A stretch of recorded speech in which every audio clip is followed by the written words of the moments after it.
নমস্কার, শুভ সকাল। আমি ভালো আছি। তোমরা নিঃসন্দেহে ভালো আছো, পড়াশোনায় রত আছো, এটা আমরা বিশ্বাস করি। আজকে আমরা প্রকাশ করব ওয়েস্ট বেঙ্গল স্টেট ইউনিভার্সিটির পঞ্চম সেমিস্টারের ডিএস টেনিস সাজেশন। সেই সাজেশনের সর্বপ্রথমে আমরা বলে রাখি, আমরা দুটো পার্টে করে আমরা প্রথমে 10 নম্বর প্রশ্ন আর অবশ্যই টিকা আমরা আলাদাভাবে প্রকাশ করব। অবশ্যই টিকা এবছর তোমাদেরকে কমন আমরা শিশুর কবিতা সুন্দরবন ইউটিউব চ্যানেল থেকে আমরা দেবে। তোমরা এর আগেও এরকম প্রমাণ পেয়েছো। তো আমরা আসি যে 2025-26 শিক্ষাবর্ষে West Bengal state university fifth সেমিস্টারের বাংলা মেজরের ডিএস টেনের সাজেশন কি। এখানে মূলত তোমাদের পড়তে হয় নাটক। প্রথমে হচ্ছে নাট্য সাহিত্যের ইতিহাস, তারপরে তোমাদের 3টি নাটক। নাট্য সাহিত্যের ইতিহাসটা আগেই আমরা প্রকাশ করে দিয়েছি সাজেশন। আজকে 3টি নাটক থেকে আমরা প্রকাশ করে দেবো সাজেশন কি প্রশ্ন। প্রত্যেকটা নাটক থেকে আমরা 3 থেকে 4টে প্রশ্ন দেব। আর 3 থেকে 4টে প্রশ্নের মধ্যে তোমরা দুটো প্রশ্ন অবশ্যই কমন পাবে। তো প্রথমে আমরা আসি কৃষ্ণকুমারী নাটক, মধুসূদন দত্ত। প্রথম এক থেকে যে প্রশ্নটা আসবে তোমাদের, ট্র্যাজেডি হিসাবে কৃষ্ণকুমারী নাটকের সার্থকতা আলোচনা করো। ট্র্যাজেডি হিসাবে কৃষ্ণকুমারী নাটকের সার্থকতা আলোচনা করো, 1 নম্বর প্রশ্ন।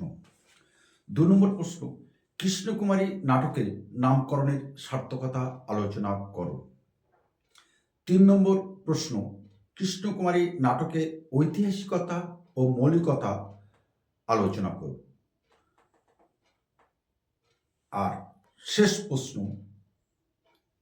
ট্র্যাজেডি নায়িকা হিসাবে কৃষ্ণকুমারী চরিত্রটি কতটা সার্থকতায় লাভ করেছে আলোচনা করো। এই 4টে প্রশ্ন আমরা দিলাম। এই 4টে প্রশ্ন থেকে অবশ্যই তোমাদের 2টি প্রশ্ন কমন পেয়ে যাবে। আবার বলে দিচ্ছি, কৃষ্ণকুমারী নাটকের সার্থকতা। কৃষ্ণকুমারী নাটকের সার্থকতা ট্র্যাজেডি নাটক হিসাবে। কৃষ্ণকুমারী নাটকের নামকরণের সার্থকতা। কৃষ্ণকুমারী নাটকের ঐতিহাসিকতা এবং মৌলিকতা ভীষণ ইম্পর্টেন্ট কিন্তু 2025-26 শিক্ষাবর্ষে ঐতিহাসিক ও মৌলিকতা। কিন্তু প্রশ্নটা এইভাবে দিতে পারে যে কৃষ্ণকুমারী নাটকটি ঐতিহাসিক নাটক হিসাবে কতটা সাফল্য লাভ করেছে, একই প্রশ্নের উত্তর। আর যদি তোমাদের কোনো প্রশ্নের দরকার হয়, অবশ্যই আমাদের যে ওয়েবসাইট আছে শিশুরকবিতাblog.com, সেখানে ভিজিট করলে তোমরা তার অ্যান্সার তোমরা পেয়ে যাবে। আর সর্বশেষ কৃষ্ণকুমারী থেকে যে নাটকটা আমরা বললাম, যে প্রশ্নটা, ট্র্যাজেডি নায়িকা হিসাবে কৃষ্ণকুমারী চরিত্রটি কতটা সাফল্য আলোচনা করো। এটা ছিল তোমাদের মধুসূদন দত্তের কৃষ্ণকুমারী নাটকের সাজেশন। অবশ্যই এই 4টে প্রশ্ন থেকে 2টো প্রশ্ন আসবেই আসবে, এর ব্যতিক্রম কখনোই হবে না। এবার আমরা আসবো রাজা, রবীন্দ্রনাথ ঠাকুর।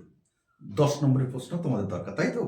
আমরা শিশু কবিতা সুন্দরবন থেকে অবশ্যই তোমাকে সেই 10 নম্বর প্রশ্নের যে সাজেশন এবং পরীক্ষায় প্রশ্নে সেই প্রশ্নটি পাবে, সেই প্রশ্নটাই আমরা বলে দিচ্ছি।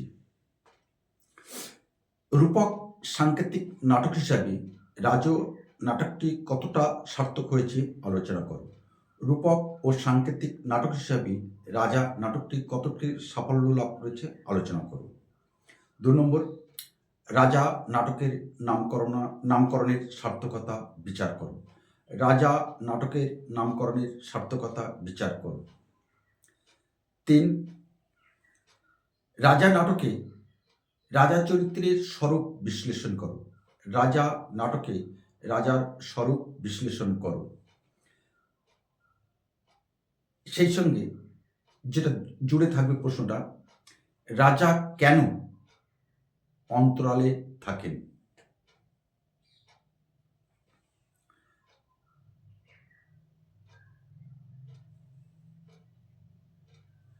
নেক্সট, খুব ইম্পর্টেন্ট এই প্রশ্নটা আমরা দিয়েছি। আমরা আমাদের যে সকল ছাত্রছাত্রীরা আছেন আমাদের শিশুর কবিতা পাঠকেন্দ্রের এবং আমার দ্রুগত যারা অনলাইন ছাত্রছাত্রী আছে, তাদের প্রত্যেককে আমরা এই প্রশ্নটা দিয়ে দিয়েছি। খুব ইম্পর্টেন্ট প্রশ্ন। ঠাকুরদা ও সুরঙ্গমা, ঠাকুরদা ও সুরঙ্গমা এই দুটি চরিত্র নাটকের ভীষণ অপরিহার্য। চরিত্র দুটি তুলনামূলক আলোচনা করো।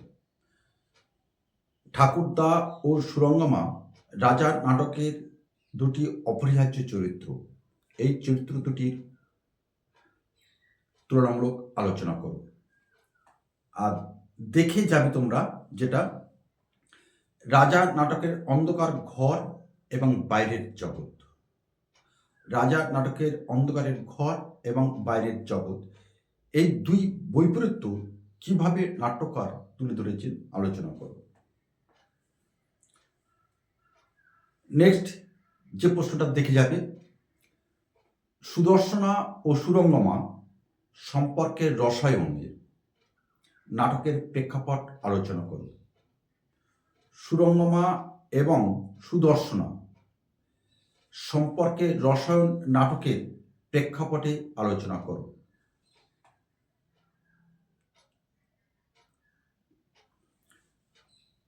পাশাপাশি যে প্রশ্ন তোমাদের দেখে যেতে হবে, অরূপ রতনের সন্ধানে, অরূপ রতনের সন্ধানে সুদর্শনার যে যাত্রা, অরূপ রতনের সন্ধানে সুদর্শনের যে যাত্রা রাজা নাটকে চিত্রিত হয়েছে তা নিজের ভাষায় লেখো। এবার আসবো আমরা বিজন ভট্টাচার্য অর্থাৎ নবান্ন নাটক। খুবই গুরুত্বপূর্ণ এবং অসাধারণ একটা চেয়াত্রের মন্বন্তর নিয়ে যে নাটকটি রচিত হয়েছে, সেই নাটক থেকে 2025-26 শিক্ষাবর্ষে তোমাদের যে প্রশ্নগুলো ভীষণ ভীষণ মোস্ট ইম্পর্টেন্ট, সেগুলো আমরা দিয়ে দিচ্ছি। নবান্ন নাটকে 40-এর দশকের মন্বন্তরে যে ভয়াবহ চিত্র ফুটে উঠেছে তা আলোচনা করব। নবান্ন নাটকে 40-এর দশকে যে ভয়াবহ চিত্র ফুটে উঠেছে তা আলোচনা করো। পাশাপাশি যে প্রশ্ন মোস্ট ইম্পর্টেন্ট, গণনাট্য আন্দোলনের ইতিহাসে, গণনাট্য আন্দোলনের ইতিহাসে নবান্ন নাটকের গুরুত্ব ও সার্থকতা আলোচনা করো। বাস্তবধর্মী নাটক হিসাবে নবান্ন নাটকের সার্থকতা আলোচনা করো। বাস্তবধর্মী নাটক হিসাবে নবান্ন নাটকের সার্থকতা আলোচনা করো। নবান্ন নাটকে গ্রামীণ জীবনের অভাব, অনটন ও প্রতিরোধের চিত্র অঙ্কিত হয়েছে, আলোচনা করো। আর চরিত্র ভিত্তিক যে প্রশ্নটা অবশ্যই দেখে যাবে, অবশ্যই আসবে তোমাদের প্রধান সমাদদার। অবশ্যই কিন্তু এই চরিত্র ভিত্তিক এই প্রশ্নটা তোমাদের 2025-26 যে শিক্ষাবর্ষের যে 5th সেমিস্টারের পরীক্ষা, অবশ্যই নবান্ন নাটক থেকে এই চরিত্রটি কিন্তু আসবে। আর দেখে যাবে যে প্রশ্নগুলো, কারণ নবান্ন নাটকের প্রচুর প্রশ্ন আছে, দেখে যাবে নবান্ন নাটকের গঠনশৈলী ও আঙ্গিকগত বৈশিষ্ট্য। নবান্ন নাটকের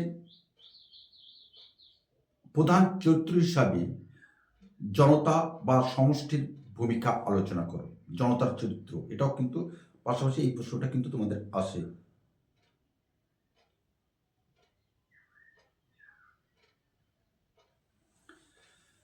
নবান্ন নাটক গণনাট্য আন্দোলনের ইতিহাসে একটি মাইল ফলক। নবান্ন নাটক গণনাট্যর ইতিহাসে একটি মাইল ফলক, আলোচনা করো। সর্বশেষ যে প্রশ্নটা তোমরা দেখে যাবে, বিজন ভট্টাচার্যের নবান্ন নাটকের সংলাপ আলোচনা করো। এটাই ছিল তোমাদের 2025-26 শিক্ষাবর্ষের যে তোমরা পরীক্ষা দেবে 5th semester Bangla major DS10, তার সাজেশন আমরা প্রকাশ করে দিলাম। আর নেক্সট যেটা আছে টিকার জন্য তোমরা পরবর্তী ভিডিওর জন্য অপেক্ষা করো। পরবর্তী ভিডিও তোমরা পেয়ে যাবে যে এই 3টি নাটক থেকে যে টিকা তোমাদের 2025-26 শিক্ষাবর্ষের যে পরীক্ষা তোমাদের DS10-এর, তার টিকা আমরা পরবর্তী ভিডিওতে প্রকাশ করছি। তোমরা দেখতে থাকো।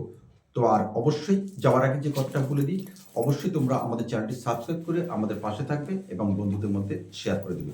তো আজ আমরা এখানে রেখে দিলাম, আগামী কোনো একটা সময় নিঃসন্দেহে তোমাদের দেখা হবে। আর কোনো রকমভাবে সমস্যা হলে অবশ্যই আমাদের সাথে তোমরা আলোচনা করতে পারো, আমরা তোমার পাশে থাকার চেষ্টা করব। নমস্কার।